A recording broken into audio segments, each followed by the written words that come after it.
오늘은 히브리서 13장 12절에서 13절의 말씀을 불완전함을 끌어안는 삶이라는 제목으로 함께 나누어 보도록 하겠습니다. 우리 한번 따라해 볼까요? 불완전함을 끌어안는 삶. 자, 드디어 우리가 히브리서의 마지막 장인 13장까지 오게 되었습니다. 히브리서 13장은요, 히브리서의 최종적인 결론을 맺게 됩니다. 그래서 우리가 이 결론을 이야기하기 전에 그동안 히브리서 저자가 어떤 이야기를 계속해서 해왔는가를 잠깐 돌아봐야겠어요. 도대체 그동안 어떤 이야기를 했길래 히브리서 13장 1절에 보면 형제 사랑하기를 계속하고 하면서 결론을 맺고 있을까 하고 돌아보면요, 앞에 내용들은 굉장히 간단한 내용들이었습니다. 율법과 복음을 대조했죠. 유대교와 예수교를 비교했습니다. 옛 언약보다 우월한 복음을 소개했습니다. 그리고 우리식으로 표현하자면 도덕보다 훨씬 더 뛰어난 은혜를 이야기했습니다. 종교보다도 훨씬 더 깊이 있는 신앙을 유대 그리스도인들에게 촉구하는 게 히브리서 저자의 의도였습니다. 유대교, 율법, 옛 언약, 우리 지금 정서로 말하자면 도덕, 종교, 이 모든 것들은 다 같은 카테고리 안에 들어있는 겁니다. 유대교, 율법, 옛 언약, 종교, 도덕. 더 크게 포괄적으로 보자면 이렇게 얘기할 수 있을 것 같아요. 이 5가지의 종류, 이 카테고리는 죄와 사망의 권세를 이길 수 없는 것들, 죄와 사망의 권세를 꺾을 능력이 없는 것들. 또 다른 표현으로 해보자면 이런 거예요. 죄와 사망에게 꽉 붙잡혀서 다른 선택지를 선택할 수 없는 종류의 것들이 바로 유대교, 율법, 옛 언약, 종교, 도덕, 이런 것들입니다. 이런 것들은 우리를 죄와 사망의 권세에서 구해줄 수 없다. 히브리서 저자가 계속 얘기를 했죠. 무엇이 그럼 우리를 죄와 사망의 권세에서 구원해 줄 수 있다? 오직 예수 그리스도. 복음만이 우리를 구원한다. 이런 단순한 이야기를 했습니다.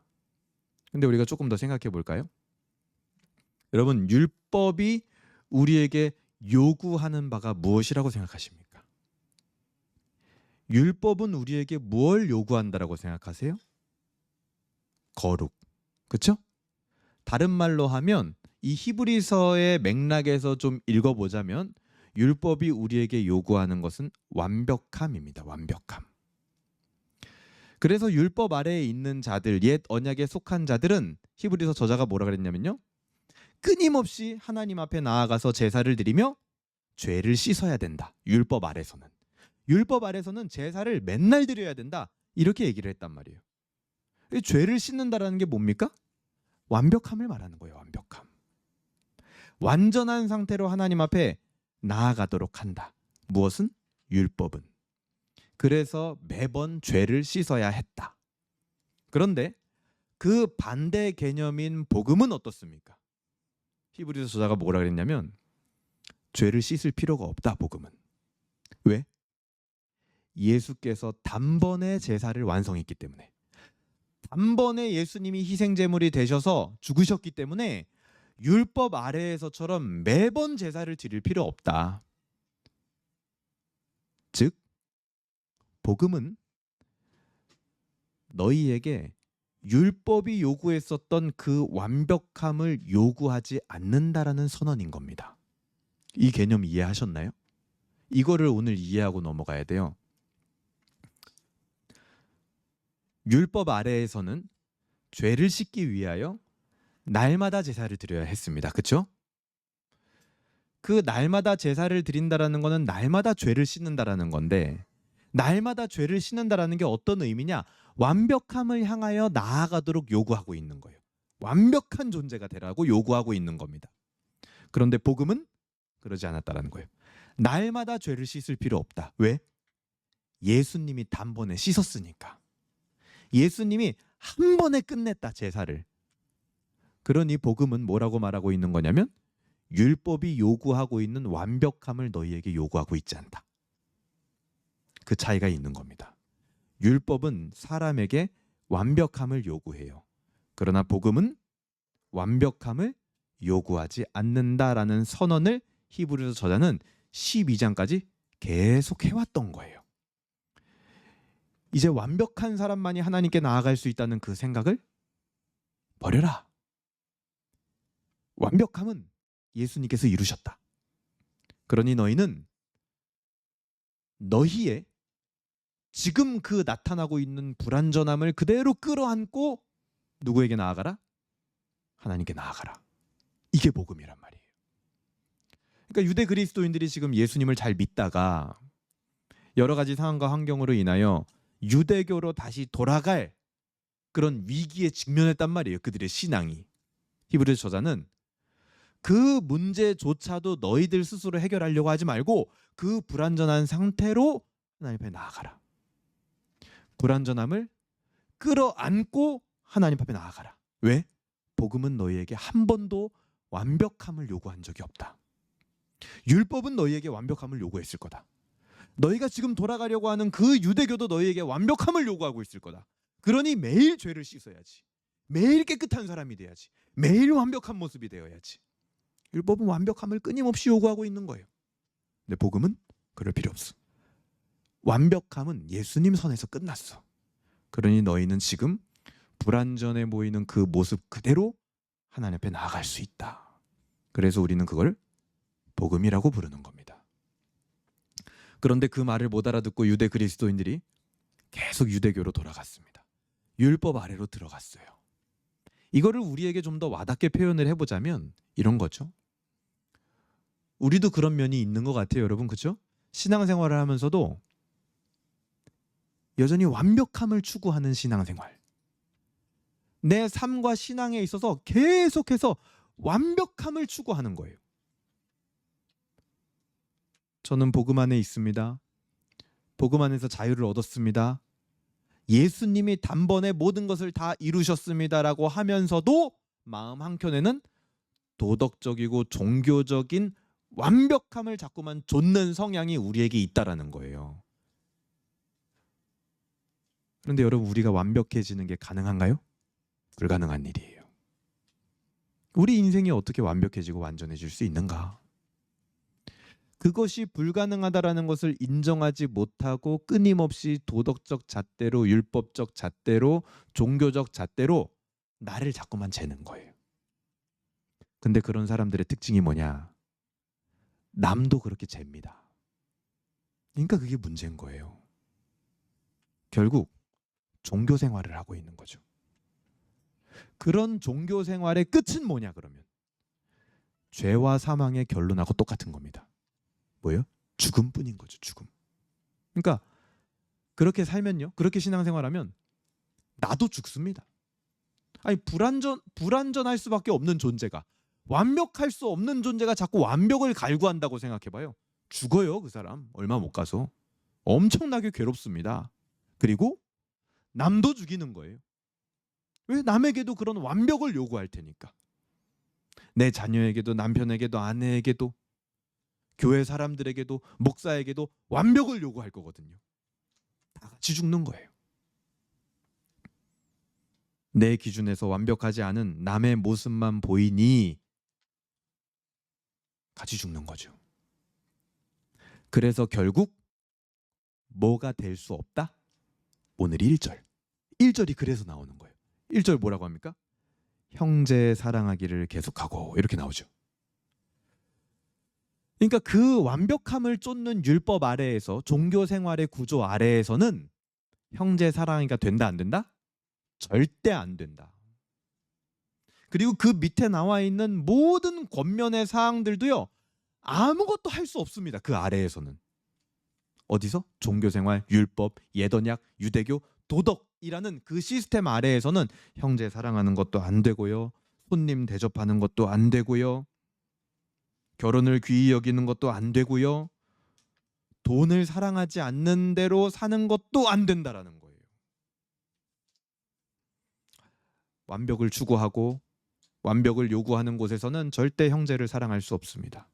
복음의 요청들을 아무것도 이룰 수 없는 거예요. 그곳에서는 형제사랑, 손님 대접, 학대받는 자를 생각하는 거, 결혼을 귀히 여기는 거, 음행하지 않는 거, 돈을 사랑하지 않는 거, 여러분 이제 이 히브리서 13장 마지막 장을 볼 때요. 여기 나와 있는 이 목록들을 그냥 일반적인 도덕적인 요청으로 받아들이시면 안 돼요. 이것들이 의미하는 바가 뭐냐면요. 세상에서는 불가능한 가치들을 너희가 행해라 이 말을 하고 있는 겁니다. 세상에서 이런 순전한 현재 사랑하기가 될까요? 안 됩니다. 순전한 손님 대접. 정말 학대받는 자를 생각하는 거, 결혼을 귀히 여기는 거, 음행하지 않는 거, 돈을 사랑하지 않는 거, 이 세상에서 그것이 안 되기 때문에 너희는 이 세상에서 나타날 수 없는 그 불가능한 가치들을 너희가 해라. 지금까지 없었던 가치들을 너희가 해라. 너희만 할 수 있다. 왜? 너희만 불완전한 상태로 하나님께 나아갈 수 있기 때문에. 세상에서는 다 완벽함을 쫓는다. 그 완벽함을 쫓는 세상 아래에서는 이런 것들을 절대 할 수가 없는 거예요. 형제를 사랑할 수가 없죠. 그럼 어떻게 그것들을 할 수 있느냐? 완벽한 사람이 할 수 있느냐? 아닙니다. 12절 보세요. 우리 12절 오늘 본문입니다. 그러므로 예수도 자기 피로써 백성을 거룩하게 하려고 성문 밖에서 고난을 받으셨느니라. 그런즉 우리도 그의 치욕을 짊어지고 영문 밖으로 그에게 나아가자. 아무도 주목하지 않는 성문 밖에서 고난 받으신 예수 그리스도의 방식.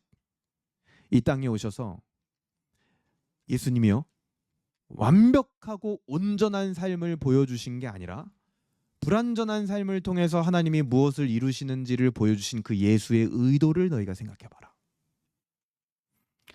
예수님이 성문 밖에서 십자가에 달리는 모습으로 죽는 것이 우리 인간적 기준, 종교적 기준, 도덕적 기준에 있어서 완벽한 모습이었냐는 거예요. 완벽하지 않은 모습인 거예요. 그래서 제자들이요 그거를 못 받아들였거든요. 제자들이 생각했던 완벽한 모습은 뭡니까? 예수님이 힘을 가지고 완벽한 도덕적 청결을 가진 사람으로 군사를 데리고 로마를 전복시키는 거. 그게 제자들이 가진 완벽한 모습이었단 말이에요. 그런데 예수님은 오히려 그런 제자들이 가지고 있는 완벽한 모습을 다 버리고 그 반대로 성문 밖에서 불완전한 모습으로 십자가에 달려 죽으시는 모습을 우리에게 보여주셨단 말이에요. 그걸 왜 보여주셨겠냐는 거예요. 기적을 행하고 능력을 보이시고 대단한 가르침을 가르쳐 주신 것은 완벽해 보였죠. 하지만 그 끝은 십자가에 달려 죽으시는 인간의 눈으로 보기에는 정말 완벽하지 않은 결말. 거기에는 완전함이 아니라 완벽함이 아니라 치욕과 수치와 좌절과 절망 이런 것들이 막 가득한 곳이란 말이에요. 그러나 그것이 바로 하나님의 영광의 결정체고 사람을 구원하는 유일한 길이다라는 것을 예수님이 우리에게 보여주신 겁니다. 그러니 그 치욕, 그러니까 그 불완전함을 너희도 짊어지고 예수께서 죽으신 그 성문 밖으로 나아가자. 즉 불완전함을 그냥 안고 살아가라. 너희에게 나타나는 그 치욕과 수치를 그냥 끌어안아라. 그때 비로소 너희는 너희의 불완전함을 인정하고 알고 그 인생에 의도하신 하나님의 뜻을 깨닫고 하나님이 원하시는 영광스러운 삶을 향해 나아갈 수 있게 될 거다. 근데 오히려 나의 불완전한 삶을 끌어안지 않고 자꾸 그것을 벗어버리려고 하고 완벽을 향해서 달려나가고 있다면 그것은 뭐예요? 하나님이 내 인생에 의도하신 뜻을 깨닫는 방향도 아니고 하나님이 원하시는 영광스러운 삶의 방향도 아닌 거예요. 그것은 옛 언약의 방식이고 율법의 방식이고 도덕주의의 방식이고 종교적인 방식인 겁니다. 끊임없이 완벽함을 요구하는 거죠. 죄와 사망의 권세 아래 꽉 잡힌 삶을 살 수밖에 없는 그런 길로 가게 되는 거죠. 거기에는 생명도 없고 죄와 사망의 권세를 깨트릴 힘도 없는 거예요. 그 완벽함을 쫓는 거는. 그래서 13절에 이렇게 말하는 겁니다. 우리도 그의 치욕을 짊어지고 영문 밖으로 그에게 나아가자. 너희의 불완전함을 끌어안아라. 그리고 예수께서 가신 길을 가라. 그게 하나님이 영광받는 길이다. 복음은 너희에게 절대 완벽해지라고 요구한 적이 없다. 그러니 너희 스스로도 완벽해지려고 하지 말고 헛된 데 에너지 쏟지 말고 남에게 완벽하라고 자꾸만 요구하지 말고 헛된 요구를 하지 말고 뭘 해라? 13장 1절 형제 사랑하기를 계속해라. 그 형제 사랑하기는 율법의 시스템 아래에서 빠져나온 사람이 할 수 있는 겁니다. 완벽을 추구하지 않는 사람이 할 수 있는 거예요. 찬양의 제사를 드리고 그분의 이름을 고백하는 입술의 열매도 누가 드릴 수 있냐? 완벽을 추구하지 않는 사람. 여러분 생각해 보세요. 완벽을 추구하는 사람의 입술 속에서는요, 하나님의 이름과 예수 그리스도의 주인 되심과 겸손한 고백이 그 입술의 열매로 나올 수가 없습니다. 내가 완벽해야 되고 너도 완벽해야 돼. 그러니 다른 사람을 볼 때 항상 불평과 불만이 가득한 거죠.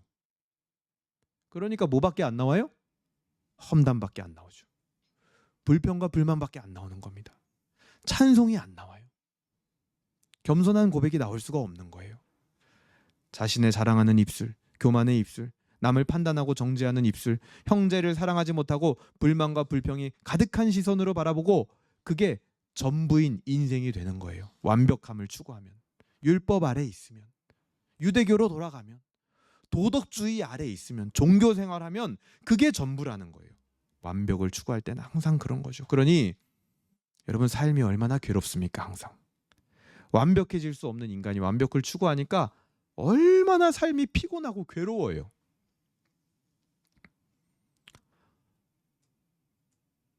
이게 아이러니한 게 유대 그리스도인들한테 지금 이 말을 하고 있단 말이에요. 그 유대 그리스도인들이 어떤 사람들이었습니까? 과거에 말씀의 빛을 맛보고 성령의 은사를 경험하고 충분히 하나님의 은혜를 경험한 사람들이었단 말이에요. 그들에게 지금 이 말을 하고 있어요. 여러분, 그러니까 우리도 얼마든지 유대 그리스도인들처럼 완벽을 추구하는 그 신앙을 우리 마음 저 깊숙한 곳에 품고 살아가고 있을 가능성이 매우 크다.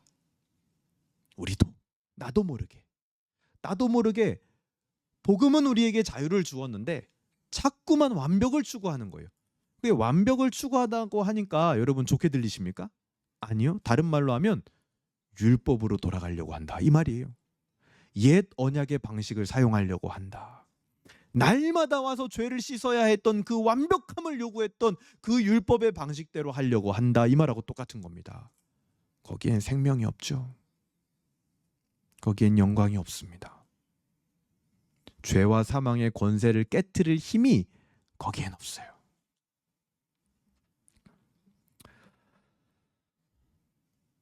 너도 죽고 나도 죽고 남도 죽이는 그런 신앙과 삶을 멈추고 이제 우리는 너도 살고 나도 살고 남도 살리는 삶, 그런 복음, 그런 신앙, 그것은 불완전함을 끌어안는 데서부터 시작하는 겁니다. 그걸 인정하는 거예요. 인정하는 거. 어떤 분이 그렇게 이야기를 했습니다. 우리의 신앙이라는 게 뭐냐라고 했을 때 예수를 못 박은 자가 예수와 함께 못 박히는 자로 전환되는 것이 우리의 신앙이다. 그게 무슨 말입니까? 예수를 못 박은 자가 예수와 함께 못 박히는 자로 전환되는 거. 근데 우리가요, 항상 예수와 함께 못 박히는 데만 너무 우리의 집중을 다 쏟는 경우가 많아요.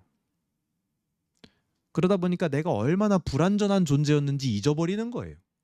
너무 거룩만 추구하다 보니까 완벽만 추구하는 거예요. 그러니까 내가 과거에 예수를 못 박은 자였다라는 의식이 어느새 우리 안에 희미해지고 지워져 버리게 됩니다. 예수와 함께 못 박히려면 자기가 예수를 못 박은 자라는 의식이 없으면, 그 자각이 없으면 절대로 예수와 함께 못 박힐 수 없습니다. 내가 불완전한 자라는 자각이 없으면 절대로 생명을 살리는 복음의 신앙으로 나아갈 수 없는 거예요. 그 불완전한 상태의 치욕을 짊어지고 하나님께 나아가는 거, 우리가 그런 존재라는 것을 인정하는 거, 그럼에도 불구하고 우리가 하나님께 사랑을 받았다라는 거, 그리고 우리에겐 예수 그리스도의 그 몸을 기념하고 먹을 권한이 주어졌다라는 거, 거기에 나도 살고 남도 살고 너도 살고 우리 모두가 사는 생명이 거기에 있는 거예요. 생명이 불완전하지만 오히려 불완전하기 때문에 예수님의 몸을 먹어야 되는, 거기에 생명이 있는 거죠. 그렇게 신앙은 시작되고 성숙해져 가는 겁니다. 그리고 우리는 그거를 사랑이라고 불러요. 사람과 사람 사이에서도 마찬가지입니다. 완벽을 요구하지 않고 그 사람의 불완전함을 받아주는 거, 그게 뭡니까? 사랑이에요. 그래서 13장 1절 형제 사랑하기를 계속하고. 그러니까 이게 도덕적 가르침으로 들리면 안 돼요. 복음이 나에게 주어졌으니까 형제 사랑하고 착하게 살으라는 건가 보다. 절대 형제 사랑할 수 없습니다. 그렇게 생각하면, 이 말씀의 깊이를 깨닫지 못하면. 불완전함을 받아주는 사랑이 생명을 낳는 것이고요, 그리스도인다운 삶을 빚어내는 겁니다. 그걸 우리가 어디서 경험할 수 있습니까, 여러분? 뭐 세상 나가서 경험하나요? 아니요. 그것을 경험하는 곳이 교회예요, 교회. 우리는 교회에서 불완전하지만 포용해주는 경험, 불완전하지만 사랑해주는 경험, 실수했지만 눈 감아주는 경험, 그거를 어디서 할 수 있냐? 교회에서 할 수 있는 거예요. 교회에서. 여러분, 교회에서 만약에 그걸 못한다? 끝이에요. 그거는 답이 없는 겁니다. 소망이 없는 거예요. 그러니 교회는 어떤 곳이어야 된다? 완벽을 요구하는 곳이 되면 안 됩니다. 불완전함을 받아주는 곳이 돼야 되는 거예요. 그 경험이 생명을 낳고 그리스도인과 성도를 길러내는 거예요. 요즘 어린 아이들이 가장 해보지 못하는 경험이 뭔지 아십니까? 받아주는 거예요. 어딜 가도 받아줌을 경험하지 못합니다. 그야말로 율법이 가득 찬 세상이 돼버렸어요. 이 세상이. 학교에서도요, 문제 생기잖아요. 선생님들이 관여 안 합니다. 이제 그냥 법대로 처리해요. 원칙대로, 교칙대로 처리합니다. 옛날처럼 교훈하고 훈계하고 받아주는 과정이 없어요. 정서적인 문제가 있는 아이들 받아주지 않습니다. 그 아이들이 정서적인 결핍이 자꾸만 더 심해지는 이유 중에 하나가 뭔지 아십니까? 어느 집단에 가서도 자기가 받아줌, 포용이라는 경험을 해볼 수 있는 곳이 없대요, 아이들이. 그러니까 약을 먹을 수밖에 없죠. 안타까운 겁니다. 근데 가끔 보면 교회에서도 그런 모습이 불쑥불쑥 나와요. 완벽을 요구하는 거예요, 교회에서. 신앙의 모습에 있어서, 봉사의 모습에 있어서, 헌신의 모습에 있어서, 성도의 모습에 있어서 완벽을 요구하는 거예요. 그 말은 뭡니까? 반대로 말하면 불완전함을 받아주지 못하는 거예요. 이래야 된다, 저래야 된다, 이렇게 했을 땐 이렇게 해야 된다, 이렇게 했을 땐 이렇게 해야 된다. 거기엔 생명이 없습니다. 왜요? 사랑이 없으니까요. 은혜가 끼어들 틈이 없는 거예요. 성도가 길러지질 않는 겁니다. 그러니 오늘 히브리서 저자가 다시 1절을 얘기합니다. 형제 사랑하기를 계속해라. 율법과 복음을 계속 12장까지 비교한 다음에 마지막 최종 결론이 형제 사랑하기를 계속해라. 조금 생뚱맞죠? 그 이유가 여기 있었던 거예요. 내가 너희에게 완벽을 요구하지 않는다. 왜? 내가 너희를 사랑하기 때문이라. 내 아들을 저 치욕스러운 성문 밖에서 죽게 할 정도로 내가 너희를 사랑한다. 그것이 내가 내 영광을 만들어가는 방법이다. 그것만이 이 땅에 가득한 죄와 사망의 권세, 너희를 사로잡고 있는 그 죽음의 권세를 뒤집는 유일한 나의 지혜다. 그게 나의 힘이다. 믿지 않는 자들에게는 그것이 어떻게 보인대요? 미련한 것으로 보이지만 적어도 그 사랑을 받고 믿는 너희에게는 뭐가 된대요? 능력이 된다라고 성경에서 이야기를 하잖아요. 우리의 능력이 뭡니까?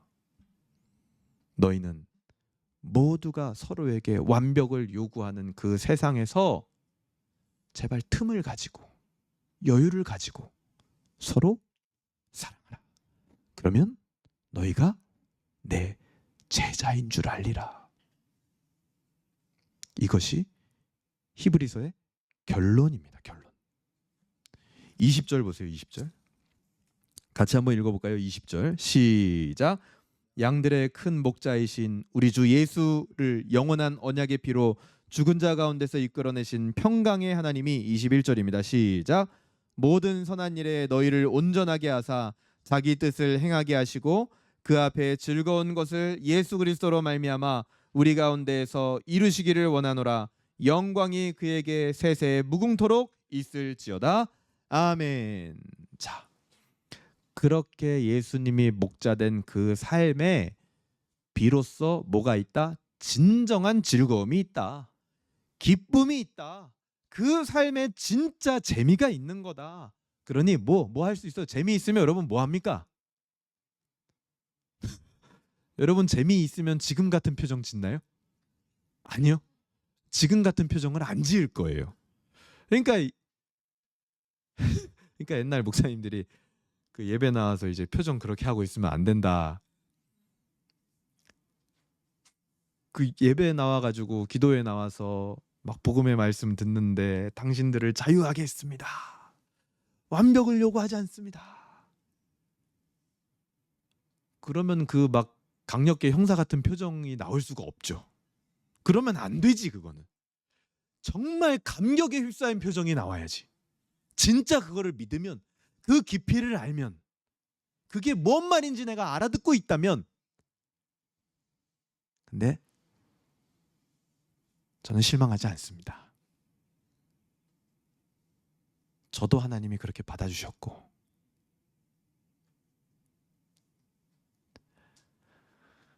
그 삶에 진정한 재미가 있으면 뭐 할 수 있는 거예요? 그냥 웃을 수 있는 거예요. 그러니까 교회에서 그 불완전함을 받아주는 사랑을 경험한다?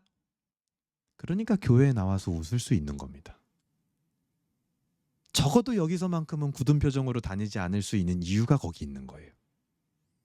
그래서 교회가 최후의 보루가 되는 겁니다. 이 사회, 세상에. 여기선 웃을 수 있으니까. 여기선 기쁠 수 있으니까.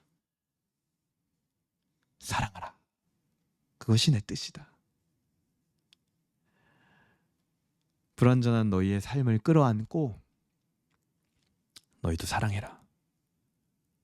너희 옆에 있는 그 불완전한 남의 삶을 끌어안아 봐라. 그리고 사랑해라.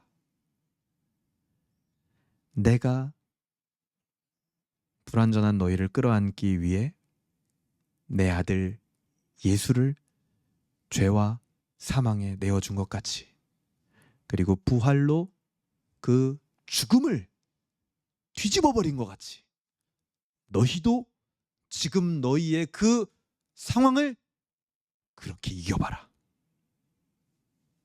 유대 그리스도인들에게 그렇게 이야기하는 겁니다. 그들의 상황이 정말 어려웠잖아요.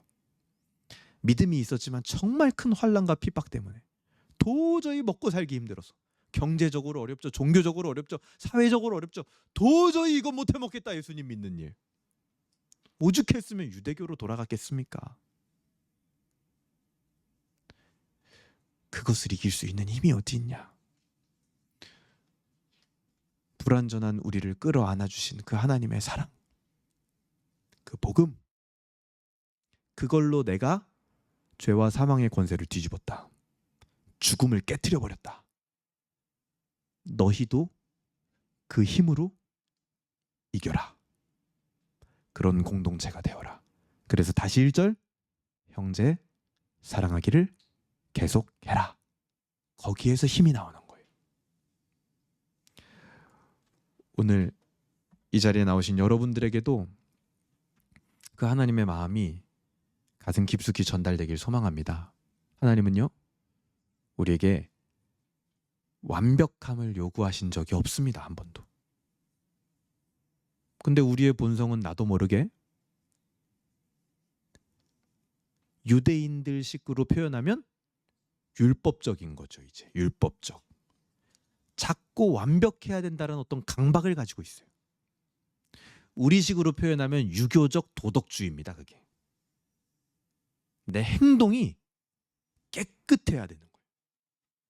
행동이 깨끗하지 않으면 밤에 반드시 집에 가서 막 계속 생각하고 이불킥하고 내가 왜 그 말했을까? 왜 그 행동했을까? 그 왜 그럴까요? 왜 그것 때문에 고통스러워하고 괴로워할까요? 완벽해지고자 하는 욕구가 내 안에 있는 거예요. 근데 완벽해지지 않으니 괴로운 겁니다. 그렇게 신앙생활하라고 한 번도 요구한 적이 없다. 난 너희에게. 거기서 벗어나라. 옛 언약으로 율법으로 돌아가지 말아라. 도덕주의로 돌아가지 말아라. 신앙생활하면서. 하나님은 그 얘기를 하고 싶은 겁니다. 오늘 우리에게도. 형제를 사랑해라. 내가 너희를 사랑한 것 같이. 그것만이 너희의 힘이다. 오늘 이 자리에 나온 여러분들에게도 그 주님의 은혜가 있기를 주님의 이름으로 소망합니다. 아멘. 우리 이 시간 같이 기도 제목 한번 발견해보는 시간을 갖도록 하겠습니다. 여러분 스스로 한번 기도 제목 적어보시면 좋을 것 같은데요. 첫 번째입니다. 여러분 잘 생각해보세요. 우리 안에도 있습니다. 우리 안에 그런 모습이 없다면 히브리서가 신약 성경에 들어가 있을 이유가 없겠죠. 히브리서는요, 신약 성경 중에서도요, 어려운 성경 중 하나로 꼽힙니다. 제가 이번에 히브리서 묵상을 쭉 하면서요, 그 이유를 알았어요. 그러니까 모든 성경이 다 그렇겠지만 히브리서는요, 정말 깊이가 있습니다. 그러니까 우리의 삶을 다루기 때문에 깊이가 있는 거예요. 단순하지 않아요. 예수 믿으면 구원받는다. 오히려 이건 단순합니다. 우리 구원의 시작에 있어서는. 칭의, 의롭다 칭함받는 거니까요. 하나님이 그냥 우리를 선택하는 거니까요. 그거 얼마나 단순합니까? 감격스럽고. 근데 우리의 그 변하지 않는 현실과 본성, 내 앞에 있는 그 고통스러운 현실, 내 안에 좀처럼 변하지 않는 끊임없이 율법으로 돌아가고자 하는 그 본성, 그건요 절대 단순한 일이 아니에요. 하나님이 우리를 구원하시고도 죽을 때까지 다뤄가시는 부분이 그 부분이잖아요. 현실 속에서 우리가 어떻게 살아야 되냐, 내 안에 변하지 않는 그 본성을 어떻게 끌어안고 살아야 될 것이냐. 복음을 들었지만 여전히 완벽함을 추구하며 살았던 나의 모습은 없었습니까? 그 완벽을 추구함이 형제를 사랑하고 예수의 십자가 은혜에 나를 가까워지게 했는지 한번 돌아보세요. 과연 그랬었는지. 아닐 겁니다. 아닐 거예요. 오히려 내가 언제 예수 그리스도의 그 십자가의 은혜에 가까워지냐? 나의 불완전함, 그 치욕을 안고 하나님 앞에 나아갔을 때 우리는 더 큰 은혜를 받은 경험이 있을 겁니다. 그게 우리가 추구해야 할 신앙입니다. 두 번째, 치욕을 짊어지고 성문 밖 예수께서 십자가에서 죽으신 곳으로 나아가자라는 권면이 나에게 의미하는 바는 무엇입니까? 나는 나의 불완전한 인생과 신앙을 짊어지고 하나님께 나아갈 준비가 되었습니까? 아니면 여전히 하나님 모든 걸 아시는 그 하나님 앞에 나아가면서도 자꾸만 뭘 완벽하시려고 합니까? 뭐 완벽한 걸 하나님 앞에 드리고 싶으세요? 여러분 이번 주 민수기 28장 29장이 이거랑 똑같은 내용이에요. 하나님은 완벽하셔서요. 완벽한 게 필요가 없어요. 그런데 하나님이 뭘 자꾸만 바치라고 하시네요? 왜 그럴까요? 완벽하지 않은 그것을 가지고 나오는 내 모습을 기다리는 겁니다. 여러분 준비하세요. 불완전한 내 모습을 그냥 그 치욕을 짊어지고 하나님 앞에 나아간다라는 거, 발가벗은 모습으로 하나님 앞에 나아간다라는 게 뭔지 우리는 더 깊이 알아야 됩니다. 그 신앙을 더 많이 연습해야 돼요. 더 깨달아야 돼요. 철저히 부서져야 돼요. 철저히 내 불완전함을 만나야 됩니다. 우리는 하나님은 우리를 사랑하시기 때문에 우리의 불완전함을 그렇게 쉽게 해소해 주시지 않을 겁니다. 왜요? 사랑하시니까. 그 상태로 받아주고 싶으시니까. 세 번째입니다. 이것도 중요한 질문이죠. 여러분 어때요? 여러분 과거 어렸을 때부터 신앙생활 해오시면서 교회에서 그런 사랑을 받아본 경험이 있으십니까? 나의 불완전함을 받아주는 그 사랑. 그 경험이 여러분 혹시 있으십니까? 그것이 가장 빛나는 하나님의 영광의 순간인 겁니다. 그것이 우리의 존재가 제 역할을 올바르게 찾은 순간이에요. 그것이 우리는 몰랐지만 죄와 사망의 권세를 뒤집는 능력이 발휘되는 순간이었다라는 거예요. 우리는 죄와 사망의 권세가 뒤집혀지는 능력과 힘이 우리에게 임한다라고 하면 자꾸 엉뚱한 거 생각하죠. 세상적 방식을 생각하죠. 자꾸만 뭔가 세상을 뒤집어 엎고 뭔가 세상에서 막 승리하고 성공하고 세상에 막 모든 것을 다 바꿔놓는 막 그런 능력과 힘을 우리는 바라죠. 예수님이 제자들에게 그런 거 보여주지 않았다라는 걸 기억하세요. 성문 밖에서 그냥 조용히 십자가에 달려 죽으셨다라는 걸 기억하십시오. 죄와 사망의 권세를 뒤집는 능력은 조용히 내 옆 사람의 불완전함을 끌어안아주고 받아낼 때, 그때 죄와 사망의 권세가 뒤집히는 능력이 내 안에 나타나는 겁니다. 그 능력은 엄청난 거예요. 그 능력은 불신자들이 볼 때도 저가 예수 그리스도의 제자다, 이 고백이 절로 나오게 만들 수 있는 능력이 그 안에 생성되는 겁니다. 창조되는 거예요. 여러분, 이게 신앙입니다. 신앙. 이게 믿는 자들의 삶이 돼야 되는 거예요. 여러분 안에 기도 제목을 오늘 한번 정리해 보실 수 있으면 좋겠습니다. 시간을 한 3분 정도 드리도록 하겠습니다. 여러분 개인